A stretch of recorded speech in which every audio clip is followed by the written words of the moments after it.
mga kababayan, magandang hapon po sa inyo lahat. So dito po ako sa Dolomite Beach. So medyo high tide ngayon mga kababayan. So nandito na mga kababayan natin, mga kabataan, nagtatampisaw. Sarap ang tampisaw nila mga kababayan. Pwede na pala maligo kasi walang nagbantay na mga masyal na biwok na mga nagbabantay dito. So okay lang po, ingat lang po sila sa pag ano dyan, matangay sila ng alon. So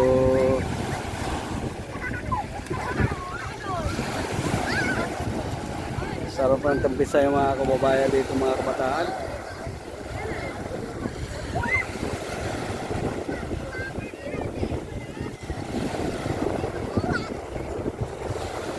Yan mga kababayan, dito update ko kayo dito sa Dolomite Beach. Welcome to my vlog. Araw ng Lunes ngayon mga kababayan, holiday. So napakaganda dito mga kababayan. Nagre-relax, patuloy na nagre-relax sa mga kababayan dito na namamasyal. So nung Sabado at Linggo mga kababayan, so di ako nakapag-vlog, gawa na umattend po ako ng graduation ng anak ko na college mga kababayan. Na share ko kayo sa inyo kababayan na hindi basta-basta pala magpaaral ng college, pero pasalamat po ako na gabayan na ako kami sa magpamilya, ginabayan kami sa ating Panginoon na awa ng Diyos, nakapagtapos na rin ang anak ko ng college.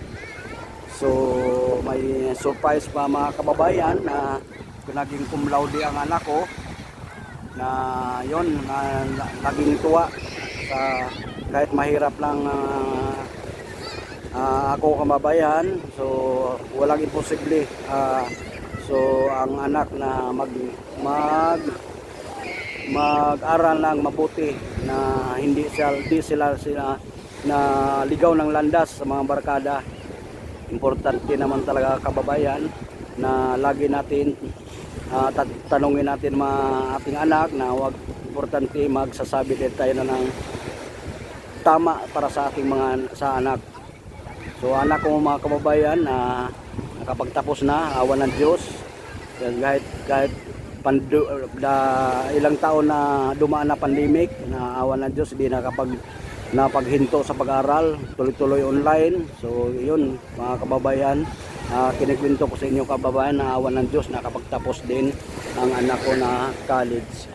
So ganun pala mga kababayan, na gabayan ang lagi ating mga anak para ikakabuti sa kanyang pag-aaral.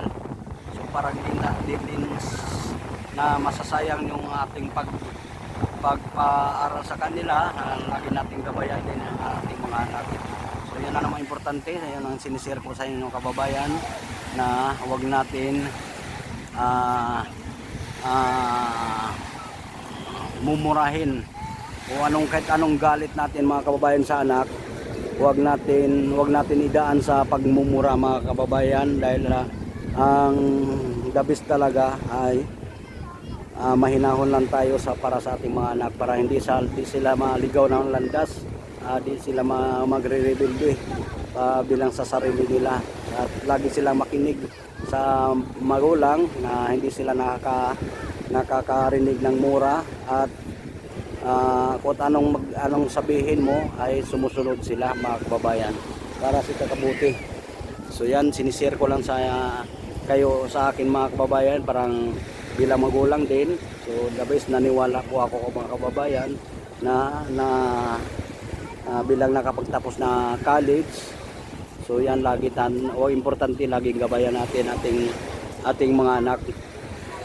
So yan, dito tuloy-tuloy na mga kababayan na dumadating dito sa Dolomite Beach. So wala dito ang ganap mga kababayan na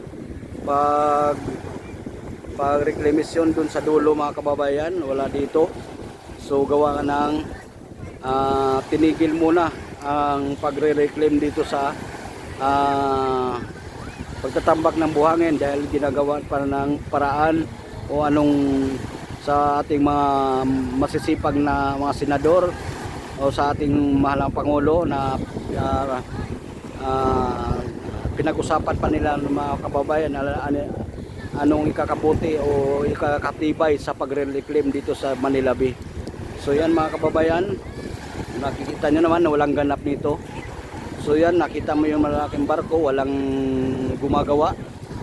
So abangan na natin mga kababayan kung kailan sisimulan uli na pagre-reclaim. So yan o. Lawak na sana mga kababayan, kaya lang wala, tinigil muna. So dito lang muna tayo sa may Dolomite Beach. Unti-unti na dumarating ating mga kababayan. So yan, selfie, enjoy dito sa Dolomite Beach. So yan mga kababayan, unti-unti na dumarating. So may mga kababayan na mamamasyal. So yan.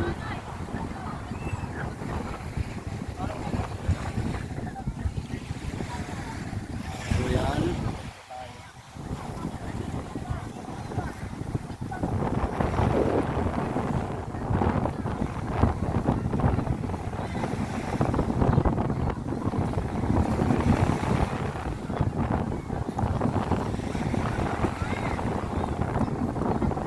Kababayan, so hiling ko lang mga kababayan ko na sa aking YouTube channel, paki-subscribe na rin po, paki-type nyo po aking support lang po sa YouTube channel ko, Kaloy Duarte, at pakipindot na rin yung subscribe at notification para lagi kayong updated sa aking YouTube channel, Kaloy Duarte po. So sana suportahan nyo ako. So yan.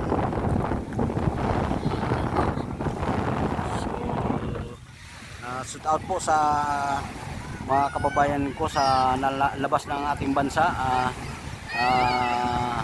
mga ating mga bayani na OFW. Shout out po sa inyo lahat at sana palagi kayong malakas ang pangatawan nyo mga kababayan. So mga iba-ibang mga professional dyan sa labas ng ating bansa, mga ating mga kababayan, shout out po sa inyo lahat at magandang hapon po sa inyo lahat at palagi kayong mag-ingat sa iba-ibang mga trabaho nyo, sa iba-ibang mga trabaho sa labas ng panig sa ating bansa. Shout out po sa inyo lahat at magandang hapon po. So yan, ganda talaga dito sa Dolomite Beach mga kababayan dahil maraming iba-ibang lugar dito na gustong marating dito mga kababayan dito sa laging gustong matanaw nila ang dito sa Dolomite Beach.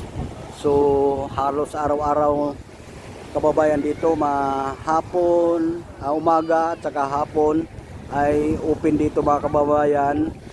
So hapon maaga lang mga kababayan. So pagdating ng mga hapon, alas 3 na kababayan, so open na dito. So sa mga kagandahan dito, mga bandang alas 4, alas 5 lang hanggang alas 6 lang po ang dito sa Dolomites muna kasi hindi pa gaano talaga na 100% natapos. So abangan natin mga kababayan, lalong maganda ito pag matapos na itong kalahatan dito sa Dolomite Beach. So mahaba ang ating pamamasyal, di tayo mabibitin. So ngayon muna hanggang alas 6 muna mga kababayan. So kung gusto niyo mamasyal mga kababayan, mga agagahan nyo alas 3, kailangan nandito na kayo. Medyo mababa ang magpamamasyal dito, di kayo mabibitin dito sa Dolomite Beach. So yan ang kagandahan dito mga kababayan. Tuloy ang pag-relax, enjoy ating magdala kayong mga kabataan. So nag-i-enjoy talaga lalo mga kababayan. Mga senior dyan, bagay dito sa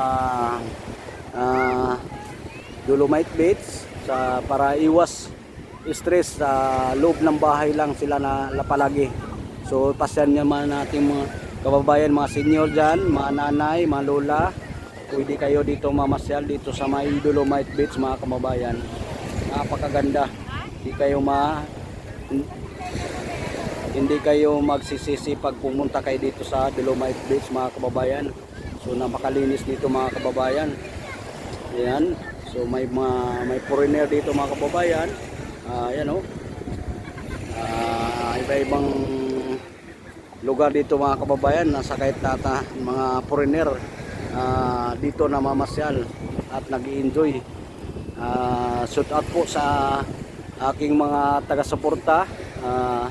Magandang hapon po sa inyo lahat at kahit mga silent viewer dyan, shout out po sa inyo lahat at magandang hapon po.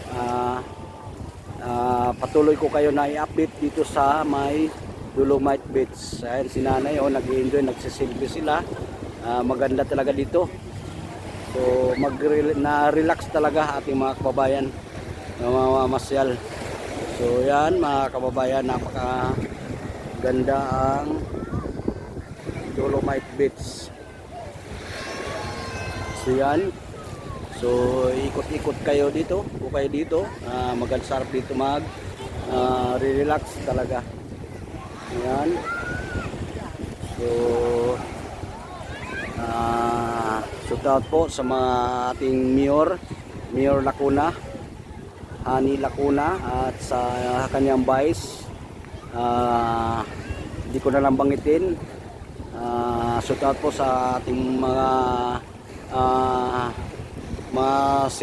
secretary ng DPWH, sa MMDA, mga secretary, mga transportasyon na transporter. Shout out po sa inyo lahat. Magandang hapon po. So yan, so patuloy ko kayo dito i-update sa Dolomite Beach. So yan, enjoy lang ating mga kababayan.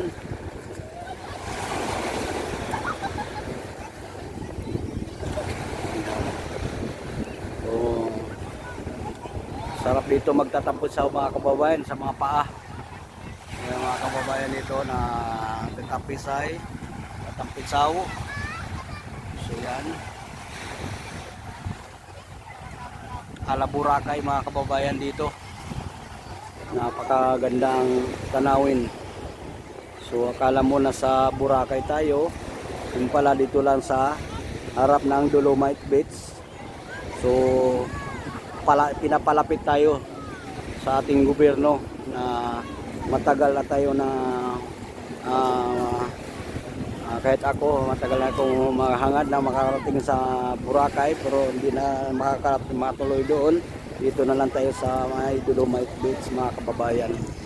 So yan, so unti-unti na dumadating ating mga kababayan na gustong mamasal dito. Ayan, so unti-unti na pumapasok sila. Yan, ayan mga kababayan oh. Yan. Shout out po sa mga kababayan ko Luzon, Visayas, Mindanao. Magandang hapon po. Dito po ako sa Dolomite Beach. So yan, pakita ko sa inyo dito sa Dolomite Beach mga kababayan. Patuloy na i-update ko kayo dito sa may Dolomite Beach mga kababayan. Yan, nag-enjoy na habang nakaupo sila. Enjoy kasi masarap dito mga kababayan yung hangin. Yan.